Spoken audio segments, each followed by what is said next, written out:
Stay tuned for the Joan Quinn Profiles. Joan served the state of California as a member on the Arts Council and on the Film Commission.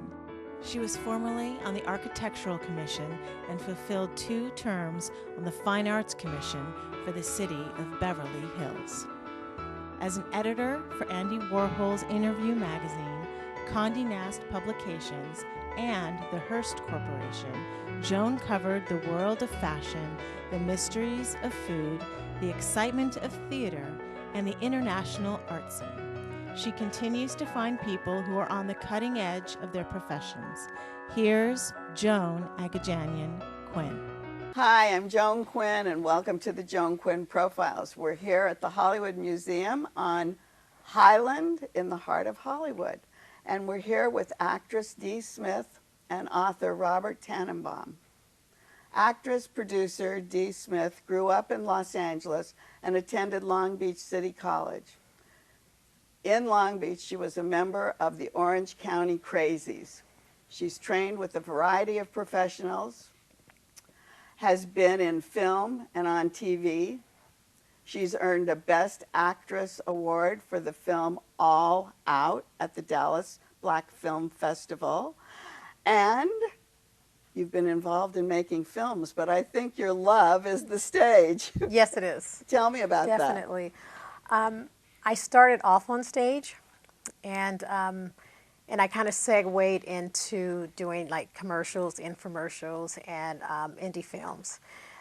But I find myself coming back to theater because the audience is something about that energy. When you hear that applause and that laughter, there's nothing like it. It just seems like here you are, maybe you're in a small theater, which most of these theaters are. Yes. And there's 20 people there. It still feeds you? It still feeds. If there's one person in the audience. Is that right? It's infectious. And so I miss that because it helps you as an actress. That's where you learn your discipline. So yeah. So we talked about small stages. One of the small stages you've been on is Casa 101. Yes. Is that down near SC? No, it's in Boyle Heights. Oh, it's in Boyle Heights. It's in Boyle Heights. It's bilingual. Yes, it is. Are you? Do you speak Spanish? No, I don't. So My full name is Dolores, but no, I don't speak Spanish. But so tell me about that kind of situation down there at the play. It's amazing. It's founded by Josefina Lopez. I said that right. Josefina Lopez. Josefina yes, Lopez. right. She's Real great. Women Have Curves. Right. We've had her on the show. Okay. She's great. Yeah, that's her theater. So I auditioned and I got the part, and so I did a play called August G there. Last September. And what was your role? I was a psychic. Really? Yeah. Do you have any psychic powers? No, I don't. Well, I think I do. I've gone to a few, and they tell me, you know what, you need to develop it, but I'm kind of afraid of it. But yeah, I've been selected 3 times to play a psychic. Is that right? Mm-hmm. Yeah. That's great. Yeah, not for me. Yeah, but so now you're on the stage with Stephen Gerges' play. Yes, I'm producing The Last Days of Judas Iscariot. You're producing it, but you're also in it. I am also in it. I play Henrietta Iscariot and also Mary Magdalene. And so tell me about the playwright. He's amazing. He is amazing. I love his work. You know his I work. know, but I want to hear it from you. You know, when I read The Last Days of Judas Iscariot, I was blown away. The first paragraph, I was in tears. And, a lot of people, his voice is so specific that either you like him or you don't because it's right there in your face. It's really urban and it's really gritty and it's different. It's different theater. So when I read it, I wanted to play the part. So I said, you know what, I'll produce it. Oh, you did? Yeah. So tell us a little bit about the play. The play, it's called The Last Days of Judas, and it's Judas is on trial for the betrayal of Christ. And the way it's written, you don't come to a conclusion. The writer doesn't put it in your face where Judas is wrong or Judas was wrong for doing this. He just brings you all this information, and when you leave, it starts the dialogue about forgiveness. And one of the key lines in the play is, Judas, if God is all forgiving, then why is Judas damned to hell? And it makes you think about that. But Gerges does that with all of his plays, doesn't he? He does. He does. I mean, I've seen a lot of his work off Broadway and in New York at different theaters. and it's always religious. Always. And it always Yeah. has that kind of theme Yeah. that makes you think. Have 'Cause- you worked with any of his other plays? No, no. I want to do the other one in the hat. I won't say the Oh. bad words. Oh, yeah, but that's fabulous. That's I the one I want forgot. to do. I want to do that one next. Bobby Carnevale. Yeah. That was fantastic. The bad guy in the hat, right? Yes, yes. The bad guy. Yeah, we'll just say that. So, what does it take to produce or to get something like this on You know what? It on happened. the boards? It happened overnight for me. I was in Italy last September, and I knew before I went I wanted to produce it, and that I want to produce this play. So I came back, and everything just started falling in place. I got a director, and then You knew got about the play? Yeah. Oh, you knew about. You I knew wanted about- and you had an okay to get it. and Not do- yet. I had. Oh. I wanted to produce it. So when I decided that I was going to produce it, and I got the director on board, and then I just went through, to And get who the is rights. the director? My new director is Josh T. Ryan, and he's one of the original, one of the founders of Zombie Joe's Underground. Oh, did he Yeah. know Gergis's work? Nope. Oh, he didn't know He it. didn't know it. He didn't. He So read what it. does he do? Does he go to Gergis and talk to him because he's a living playwright? No, he doesn't. He just, it's a different. He's giving it a totally different spin. It's a little different, and I'm hoping Stephen comes. I sent him a message to see Oh, if I he can hope come. he does too. Yeah, I really Let want me him. know if he does. Yeah, I really, really want him to come and see it. So, what kind of language is used in the play? Is it modern? Is it? It's very, very modern. It's very urban. It's not. It's how Jesus and Judas would relate to each other in present day. In present day. Which kind of, some people are not ready for that kind of language because it's very different. But tell us about the costuming. Does that take us in the sets and things? Does it take us to bygone days and then with a modern twist, or Well, what? it's a modern twist. We have like historical characters. We have Mother Teresa. She's in her garb. We Right. have Caiaphas, the elder. He's in his regular garb too. But Jesus and Judas, they're more modern day. Are they? They're modern day, yeah. So, you started as a stand-up. Not stand up, but Oh, not theater. as a stand-up? No, I did improv. Oh, you Yeah, worked did- with who? Sherry Kerr? Cherie Kerr, yeah, and she was one of the original groundlings. So what did you learn from her that you could apply to something like this? Oh my God, thinking on the spot, just Oh, intuition. thinking on the spot. Yeah, oh yeah. Just making a choice. Sometimes choices as actors, you may not feel it's the right choice, but making a choice is what's important. That's what I learned when I did improv. Learned a lot from improv. Not only are you on the stage and producing, you're working on a film.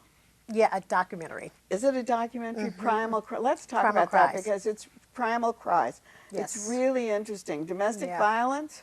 No, it's about female genital mutilation in Africa. That is just as bad as domestic it's violence worse. to me. It's Isn't worse. it? It's worse. It's worse. Tell us about that. Well, I started producing it. Man, it's been a while since What is it? FGM. And I'm trying to raise the money from this play, hopefully, to produce it because we have to shoot it in Africa, in Nigeria, Sudan, and But in it's Egypt. all over the Middle East yeah. too, right? You have to go It's- into the Middle East. Well, I'm not going into the Middle East, but I'm going to shoot it in the African continent, and it's happening here. And It is happening here in the United States? Yeah, the World. What is it called? The World Health Organization. Yeah, World Health, because the UN is very aware of this and they talk about it Yeah. all the time at the UN meetings. Right. But who will talk to you on camera? It's pretty scary. It's very scary. I have a doc demo, and I spoke with a woman from Egypt, and she was covered because she was afraid of retaliation. And she told me her story when she was 9 years old and her sister was 7, and they came home from school, and the midwife was there, and they tied them, they put them down and held them down. They tie him down. And got a razor blade, rusty. And that was her experience. And I talked to her about it, and she said the reason, she said it's not, a lot of people think it's religion, because a lot of people think they think the Muslims, but it's not. It's not. cultural. It's cultural. cultural. Every different types of religions do it. And so, she just said the reason it happens is because they don't want the women to be promiscuous. Sexually involved Right, or sexually right. evolved. Right, and when they're married, they won't. They tend not to go outside the marriage because there's no feeling for them. So at that all. keeps them in as well. Because it becomes a chore. It's painful.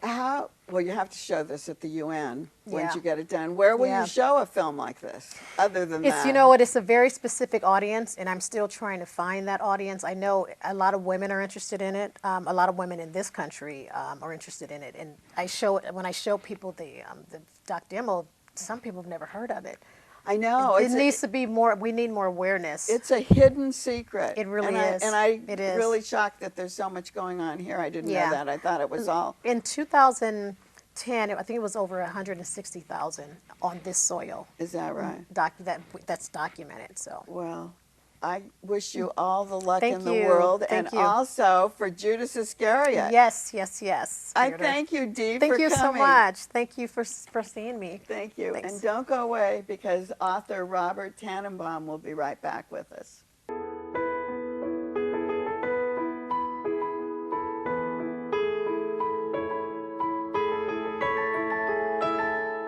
Hi, I'm Joan Quinn, and welcome back to the Joan Quinn Profiles. We're taping here at the Hollywood Museum in the middle of Hollywood on Highland Avenue. Brooklyn-born author Robert Tanenbaum attended UC Berkeley on a basketball scholarship.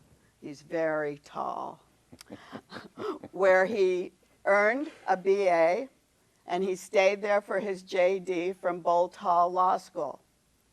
Bob has practiced law, taught criminal procedure at his alma mater at Bolt Hall, and he served the Beverly Hills community for 2 terms, acting as mayor 2 times.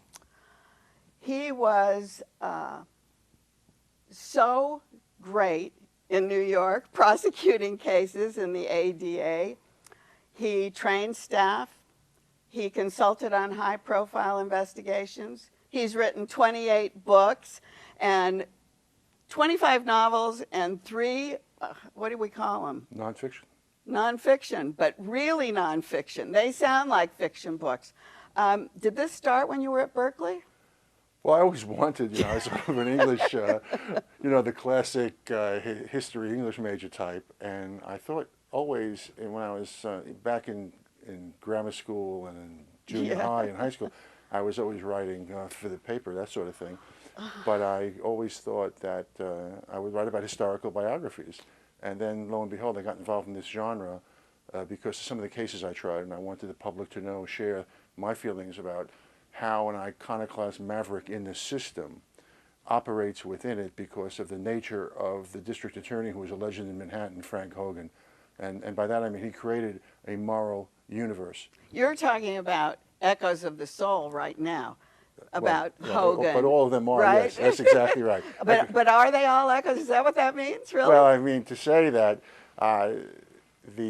this is Echoes of My Soul is my 3rd nonfiction book. My first 2 books were nonfiction about 2 cases that I had, which were very high profile cases. Right, but were you writing at all when you were in college? Were you writing novels? When did the novels start? It started during the course of, right after actually my first 2 nonfiction books. I had a incredibly wonderful, splendid editor-publisher, Henry Robbins, who was the publisher-editor for John Gregory Dunn, John Irving, Irma Bombach, Joan Didion, Thomas Wolfe. He was a former juror of mine, interestingly, on a very high-profile case. And 5 years went by, and I wanted to do this book about the assassination of 2 New York City police officers by terrorists who came to Manhattan to execute police. And it was a 10-month ordeal in court. The first trial was hung. It was my fault. I did a lousy job. I should have done a better job in my mind. And then I retried the case for another 5 months, and the defendants were convicted of murder. And I then wanted to write about this to demonstrate what the effect that the whole culture has on all of us, particularly people who are jurors, and how you have to present evidence that is persuasive, and you have to be on top of your game in order to endure, but also you have to be indefatigable in representing the people. And that was the biggest part of this whole story. But that's when you started with these nonfiction. That's right. And what happened was... Then did you use your other cases for your novels? Oh, absolutely. Based in part, almost all of my books in part, are based upon cases that I investigated and tried. I see. But once you got those going, had you come to Beverly Hills by that time? Oh, absolutely. What brought you here? Well, what happened was I was trying cases around the country. After the DA's office, my boss Frank Hogan died. I thought he'd live forever. I always wanted to work there. And when he passed away, the office became political. It wasn't for me. And lo and behold, the phone rang when I was deciding what to do. I was the bureau chief of the criminal courts, and as you mentioned, I was charged with legal training of the staff. At the time, I ran the homicide bureau. And I was asked to go to Washington to be the deputy chief counsel to the Congressional Committee investigating the assassinations of President Kennedy and Martin Luther King. Oh, that's when you went to D.C. That's How long did you stay there? I stayed there about a year, and then worked on Wall Street for a period of time. I was trying cases around the country, and then I was a named partner with Richard Sprague in Philadelphia in his firm. And after trying a case in Detroit in the winter for 10 weeks, I said to my bride, we're now married 46 years, and there's a blink of the eye. Patty. I said, how would you like to go back to L.A.? And without hesitating. Because she was from L.A. Yes, absolutely. Yeah. And we met and married when I was in my second year of law school at Berkeley. Oh, that's what it was. And then you went to New York, then you came back because this is where she was. I see. That's right. And that's how it happened. Okay, so here you are back. You become political, even though you say you don't want to be political. Right. You run for office in Beverly Hills. You win. You go on the city council. Did you use any of the stories you heard in Beverly Hills in your books? No, everyone's free in Beverly Hills. Are you sure? It's a free zone of my novelizing and/or doing nonfiction. But what I did was I then decided that I would novelize my stories, and so I have a continuing character. Roger Butch Karp, and he's married to Marlene Champy, and they meet as assistant DAs in Manhattan, in the DA's office in New York County, which is the island of Manhattan, and they grow together, have a family, and then Karp becomes the DA after he goes through the process of servicing in the other bureaus. And how autobiographical do they become? Well, I pretty know much they so. you use your cases, but then. But like everything else, you know, as Henry always told me, you'll Right. write about this a lot, because I really thought maybe I had one book in me. And it's just miraculous that this goes on year and year. Okay, so you have this character that goes. Did you decide you were going to make an outline and have him do 20 books? No, I do it one at a time, actually. And I do outline it, of course. But they're based upon my experiences, in large measure, when I was in the DA's office, which was a fascinating experience because it exceeded. I always dreamed about working there as a child and growing up in Brooklyn. Frank Hogan was district attorney, was a legend in New York. Yeah. But the reality exceeded the dream. But your character had to keep changing, right? Well, he does. It grows. He keeps That's changing, right? What's your physical? How do you physically write? Do you use a yellow pad like a lawyer? Yeah, oh, you do? No computer, no email. No email. No email. I just keep slogging on. But it's just, you know, in the first book I did, for example, when I wrote my summation for that book, for that case, I should say, the trial lasted for 5 months. And I started writing the summation on a Friday. I finished at 1 o'clock in the morning on Monday morning when I was going to deliver it on Monday. And I wrote about 125 pages. Tragic was one of your books? Tragic is coming out August 13th. Oh, it's coming out. Okay. Tragic is Simon & Schuster. That's right. And what is that story? That's a story about Shakespearean, actually. It's a Macbethian tale of when you have unbridled ambition combined with weak character, people in public office usually result in tragic events. Ah, tragic. So there's the tragic aspect. It deals with a murder down in the docks where a union boss has one of his populist leaders who was going to unearth the corruption of the union boss murdered. And the story is how do these witnesses come forward, or will they? And what kind of crime and punishment, conscience ordeals do they go through if in fact they are going to come forward and testify against this murderer?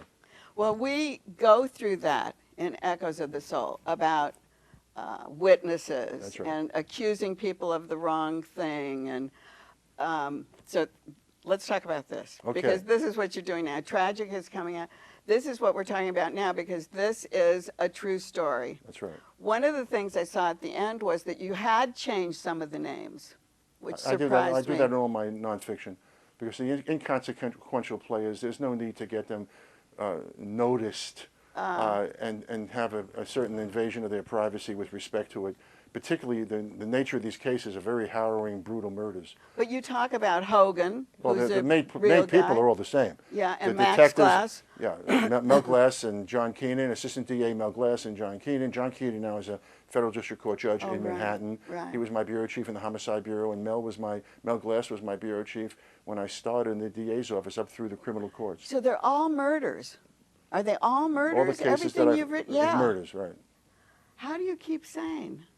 Well, what's You know, interesting. it's Well, that's tough. subject to question. I have to say there. Are you sane? I hope so. That's a subjective analysis. But I do think that having been trained in the Homicide Bureau, Wow. when you see the crime scene photos, you're not viewing them the way a layperson would view them. You're looking at it as what the evidence was it tampered with in any way? What, if anything, is there to corroborate what may have been said either by a defendant and or witnesses? So it's a much more antiseptic analysis professionally than you would if you happen to see these pictures, which are brutal. But I didn't see the pictures. I saw some of the pictures in this book, but not the way you looked at it or the way you talked about it. There was a particular reason why you wrote this book. You wrote this book, what, 30 years later or 40 years? How much later?